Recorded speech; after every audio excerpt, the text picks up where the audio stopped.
Hi, I'm Romano Pang, and this is my final project presentation for blue light. Before I explain the problem, I would explain briefly what blue light actually is. Blue light is a particular range in light spectrum which is between 380 to 500 nanometer. This band of light emits from our smartphones, laptops, indoor light, and even from the sun. Long time ago, when there was no artificial light was invented, our brain perceives the blue light from the sun through the IPRGC in our eyes, which stands for intrinsically photosensitive retinal ganglion cell, to recognize that it is a daytime. During the nighttime, when we use natural fire to illuminate, there is no blue light included in these lights, so our body recognizes that it is a nighttime. This has not been changed from now, and this is why our retina gets influenced a lot by this blue light. Based on this information, depending on how much and what time of the day we get exposed, it can give negative effects such as sleeping disorder, retinal damage, or insomnia, maybe positive effects such as alertness, faster response time, or enhanced viability. There are a few products already on the market that use blue light as a therapy. However, most of them cost a lot and are inconvenient.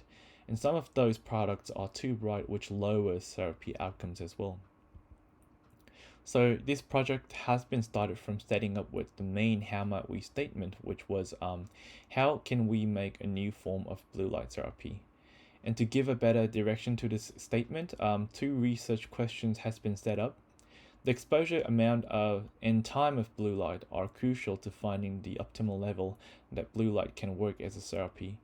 User surveys and interviews using official criteria such as the Pittsburgh Sleep Quality Index has been used to define the questions. The project also needs to define the effectiveness of various light sources to be used as a blue light therapy in order to discover a potential light source such as light bulbs or monitors can be good enough to conduct a blue light therapy. Lab experiment to measure circadian stimulus, which I will explain in further page, has been conducted to solve these research questions. Next is how this project has been conducted. The whole project has been conducted on a double diamond basis, starting from primary research, expanding to in-depth research such as interviews or surveys, finding opportunities. After finding opportunities, the project reset up the how might we aim and develop artifact by ideation. After ideation, project flow to build actual design artifact and evaluation.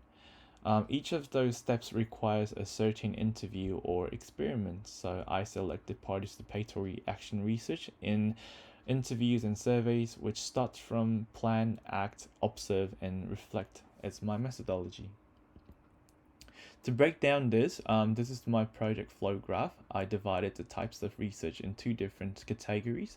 Non-interactive research is something that I can conduct alone, such as literature research and experiment. Research that needs communication, such as interview or survey, is interactive research.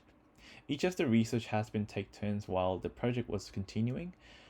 Between those research, the outcome of the past research has been reflected to develop the ideas. For example, after doing background research on how blue light affects humans, the finding has been included in one of the questions for the questionnaire or interview, which is the next step. Moving on to a brief summary of literature research and its gap and opportunity, I first explain the key major findings in literature research. So, blue light has already been used as a treatment of SAD, which stands for non-seasonal depression. SAD is a type of depression when the patient could not get enough sunlight, and as said, sunlight contains high level of blue light, which alert and increase viability of human. Glass type light visor, which can be put on patient's forehead or light panels, has been used to treatment of SAD. To elaborate the positive effects of blue light, studies have shown that blue light can enhance cognitive performance, alertness, and reduce reaction times, which is highly relevant with the level of alertness and viability. Circadian stimulus, CS, is a very important element when using blue light effectiveness. The CS scale can be measured as by the CS scanner, which has been conducted at the further stage of this research. The threshold of the CES scale is 0.1 to saturation 0.7, and this scale directly corresponds to the amount of melatonin suppression occurring in the middle of the subjective night for 1 hour of exposure. Supervisor advised me that the scale has to be minimum 0.1 to maximum 0.3 for blue light to be effective treatment. During the background research, the research identified the knowledge gap between topics related to blue light. So, several studies showed how blue light affects human alertness, behavior, and current blue light therapy. However, there was insufficient data on the diversity of blue light therapy methods. Most of the blue light therapy was conducted with light sources such as fluorescent lamps or LEDs. Several studies also showed the definition of seasonal affective disorder (SAD), which is a type of depression caused by insufficient sunlight. However, there was a lack of data on which process this disorder can be cured by blue light. My research aim is to define these gaps and seek a new concept of highly accessible blue light therapy. So after literature research, the project conducted a survey which asked the users' pre and post sleeping habits quality of users to explore how these factors may impact day life emotions. 103 responses has been collected from both Australia and Korea, and it took 9 days. After collecting responses, the project evaluated user responses in 3 criteria, which is positive, moderate, and negative. Connecting each responses has been conducted after evaluation to see if users' prior habit affects the next habit in both positive or negative way.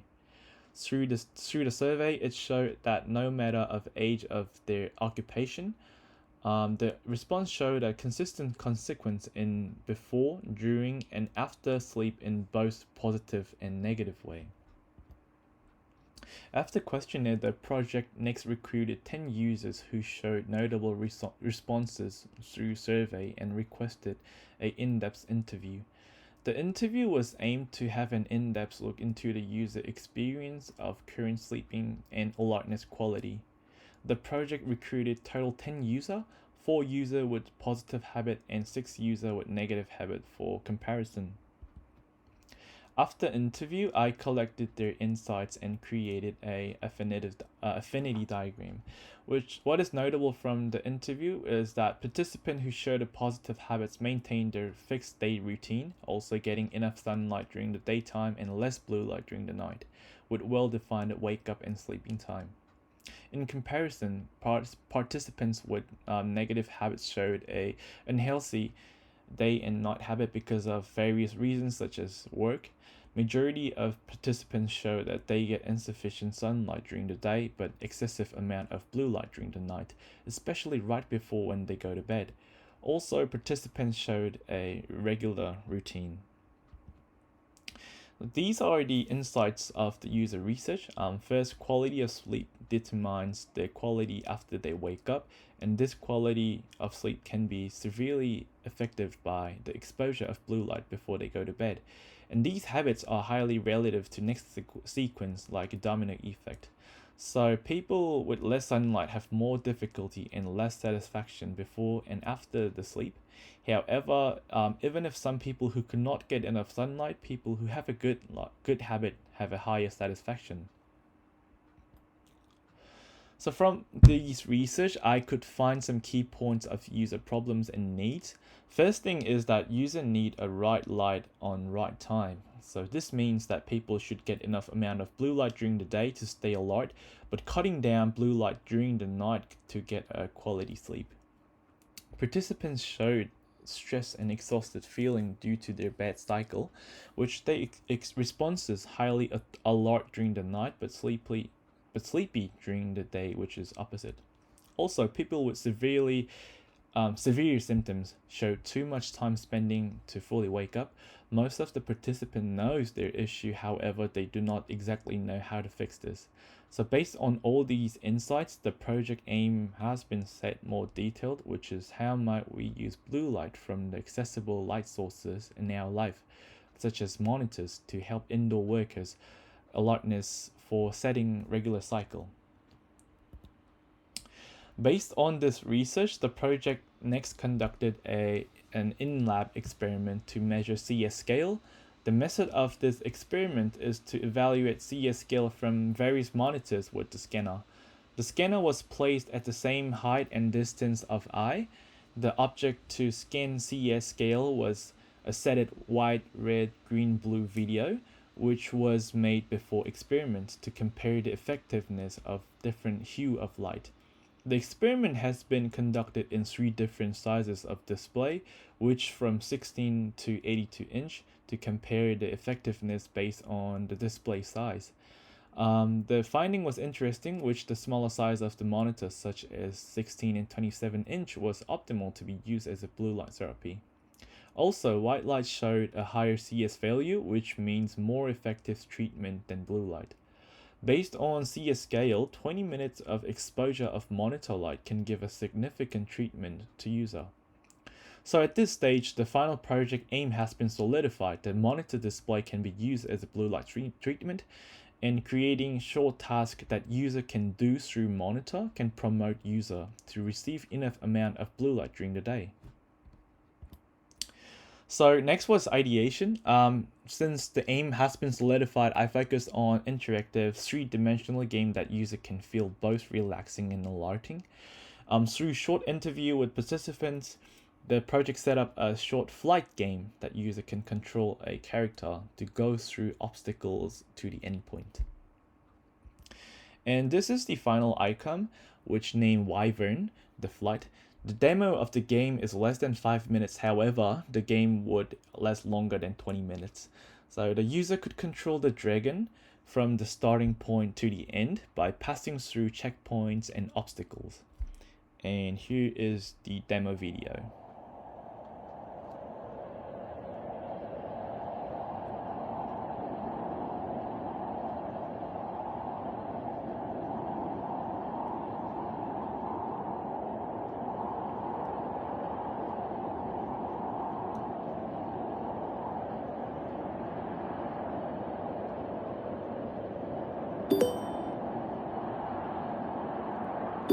So those are the checkpoints.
And I divided the course into 2 difficulties, which is easy and hard from this point, so user can choose whichever they want to go.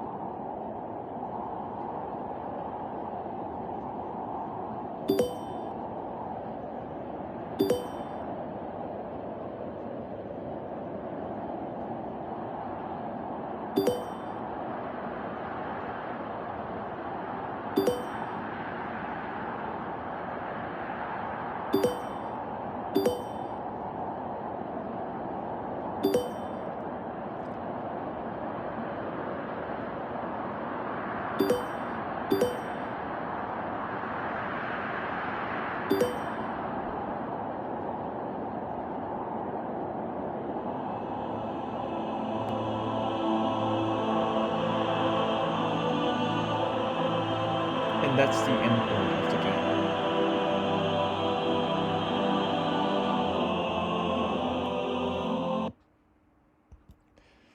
So after development, did a short user testing, and who tested this game commented for further development ideas such as multiplayer mode to be more engaged with this treatment type game, also adding UI which indicates playtime to check how long and how much blue light the user received so far.